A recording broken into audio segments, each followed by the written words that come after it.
بسم اللہ الرحمن الرحیم۔ کروڑ درود و سلام نبی پاک صلی اللہ علیہ وآلہ وسلم کی ذات اقدس پر۔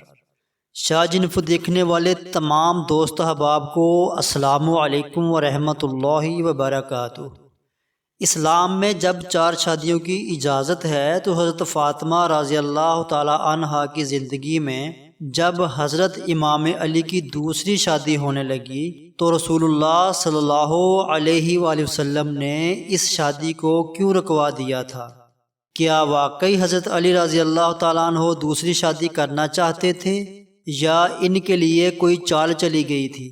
ابو جہل کی بیٹی کے خانوادہ اہل بیت میں آ جانے سے اگر کوئی خطرہ تھا تو کیا حضرت ام حبیبہ بنت ابی سفیان کے حرم رسالت میں داخل ہونے سے وہی خطرہ نہ تھا؟ کیوں حضور صلی اللہ علیہ وآلہ وسلم نے حضرت علی کو جویریہ بنت ابو جہل سے نکاح کرنے سے روکا اور خود حضرت ام حبیبہ بنت ابو سفیان سے شادی کی؟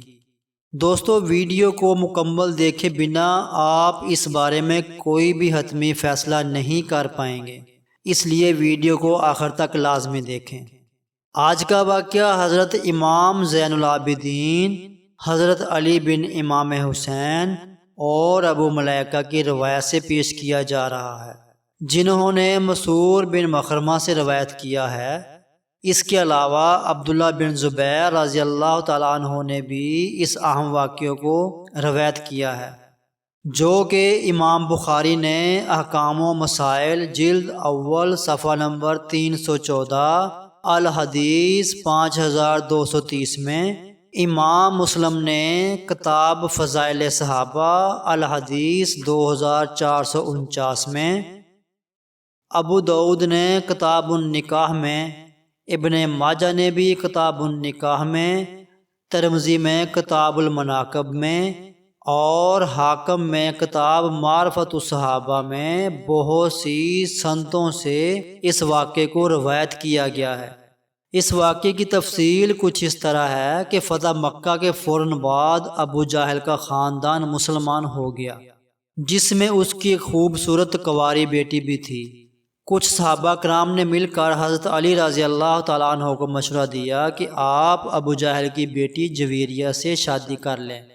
کچھ صحابہ کرام نے نکاح کا پیغام جویریہ کے گھر بھیج دیا۔ ابو جہل چونکہ غزوہ بدر میں جہنم واصل ہو چکا تھا، اب اس کی 14 سالہ بیٹی کی کفالت ابو جہل کے 2 بھائیوں حارث بن ہشام اور سلم بن ہشام کے سپرد تھی، چونکہ سارا خاندان فتح مکہ پر مسلمان ہو چکا تھا۔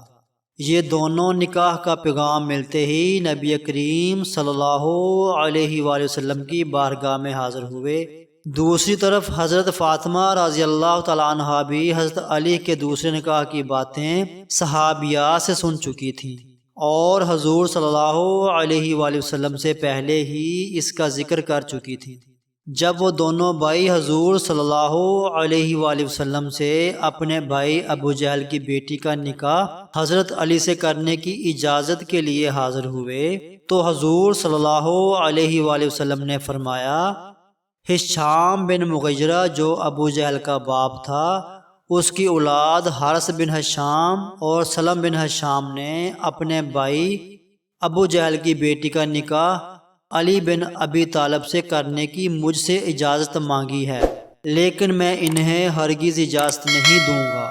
یقیناً میں اس کی اجازت نہیں دوں گا، ہرگز میں اس کی اجازت نہیں دوں گا، البتہ اگر علی ابن ابی طالب میری بیٹی کو طلاق دے کر ان کی بیٹی سے نکاح کرنا چاہیں تو میں اس میں رکاوٹ نہیں بنوں گا، کیونکہ فاطمہ میرے جگر کا ٹکڑا ہے، جو اس کو برا لگے وہ مجھ کو بھی برا لگتا ہے، اور جس چیز سے اسے تکلیف پہنچتی ہے اس سے مجھے بھی تکلیف پہنچتی ہے۔ اس کے بعد حضور صلی اللہ علیہ وآلہ وسلم نے فرمایا، میں حلال کو حرام اور حرام کو حلال نہیں کرتا، مگر خدا کی قسم اللہ کے رسول کی بیٹی اور اللہ کے دشمن کی بیٹی ایک جگہ جمع نہیں ہو سکتی۔ اس واقعے پر کوئی یہ شبہ کر سکتا ہے کہ رسول اللہ صلی اللہ علیہ وآلہ وسلم نے خود بھی شادیاں کی تھیں، تو پھر حضرت علی رضی اللہ تعالیٰ عنہ کو دوسری شادی سے کیوں روکا؟ کیوں اپنی بیٹی کے حق میں سوکن کو پسند نہ فرمایا؟ اب دیکھیے رسول اللہ صلی اللہ علیہ وآلہ وسلم کے معاملے میں کیا پیچیدگیاں واقع ہوتی ہیں۔ شرعاً آپ کی بیٹی پر بھی سوکن لانا آپ کے داماد کے لیے حلال تھا۔ اسی وجہ سے حضور صلی اللہ علیہ وآلہ وسلم نے بھی یہ نہیں فرمایا کہ ان کے لیے دوسری شادی کرنا حرام ہے، بلکہ آپ نے خود تشریح فرمائی کہ میں حلال کو حرام نہیں کرتا۔ لیکن یہاں حضور صلی اللہ علیہ وآلہ وسلم کی ایک ہی شخصیت میں دو مختلف حیثیتیں جمع تھیں۔ ایک حیثیت میں آپ صلی اللہ علیہ وآلہ وسلم انسان تھے اور فطرتاً یہ ممکن نہ تھا کہ آپ کی صاحبزادی کے گھر میں سوکن آنے سے تلخی پیدا ہو۔ اس کا تھوڑا یا بہت اثر آپ صلی اللہ علیہ وآلہ وسلم کی طبیعت پر نہ پڑے۔ دوسری حیثیت میں آپ اللہ کے رسول تھے اور رسول کی حیثیت سے آپ کا مقام یہ تھا کہ آپ کے ساتھ اگر کسی کے تعلقات خراب ہو جائیں اور کوئی شخص آپ کے لیے موجبی اذیت بن جائے تو اس کے دین و ایمان کے بھی خیر نہیں تھی۔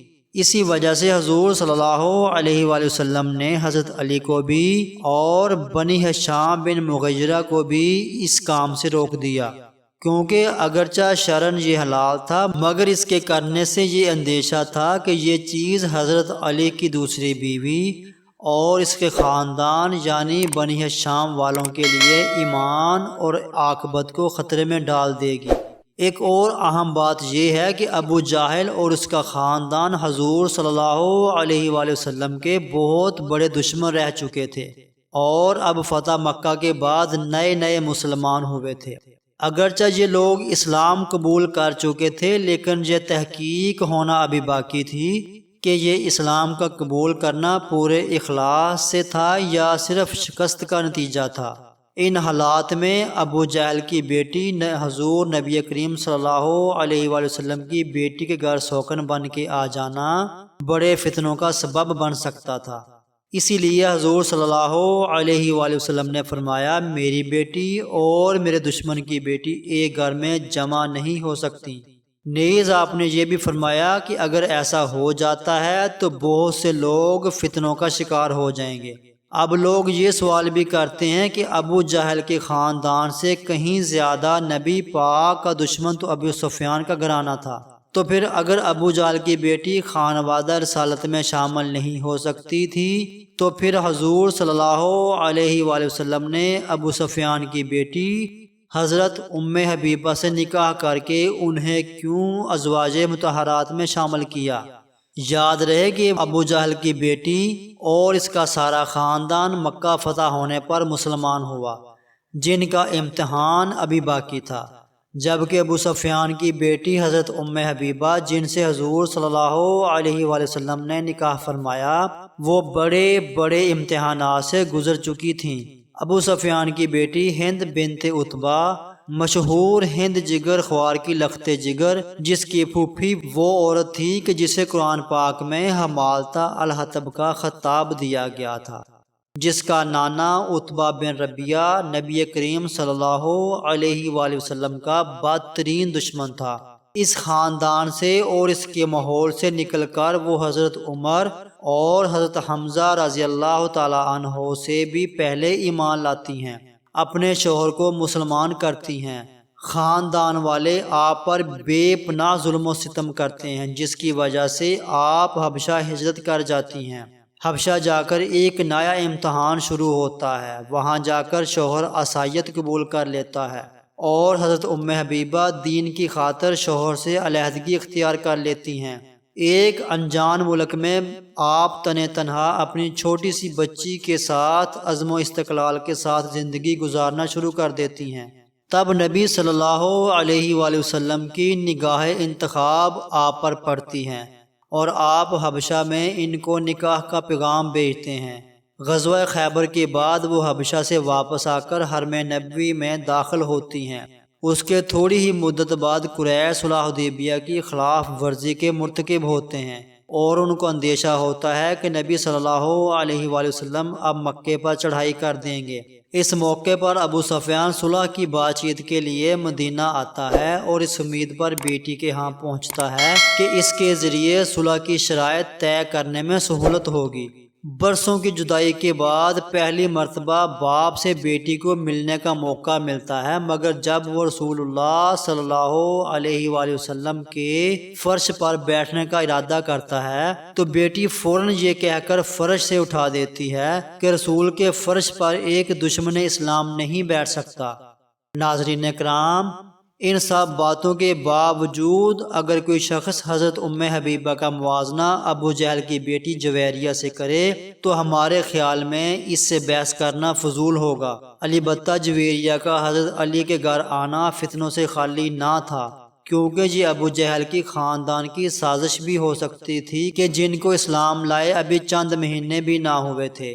اور یہ بات یاد رکھیے کہ جویریہ کا نکاح حضرت امام علی سے نہ ہونے کا سب سے بڑا یہی سبب تھا کہ حضور صلی اللہ علیہ وآلہ وسلم نے فرمایا، میری بیٹی اور میرے دشمن کی بیٹی ایک گھر میں جمع نہیں ہو سکتی۔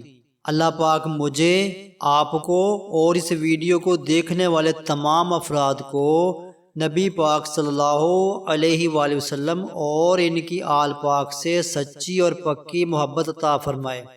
کمنٹ سیکشن میں آمین لکھنا مت بھولیے گا، نہ جانے کس کی آمین قبول ہو۔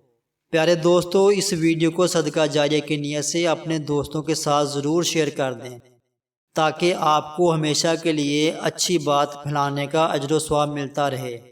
ویڈیو کو لائک اور شیئر کر دیں اور آپ کے اپنے چینل شاہ جی انفو کو سبسکرائب کر دیں اور ساتھ لگے گھنٹی والے بٹن کو دبا کر آل پہ لازمی سے کلک کر دیں۔ دوبارہ ملیں گے ایک نئی معلوماتی سبق آموز اور اسلامی ویڈیو کے ساتھ۔ اللہ ہم سب کا حامی و ناصر ہو۔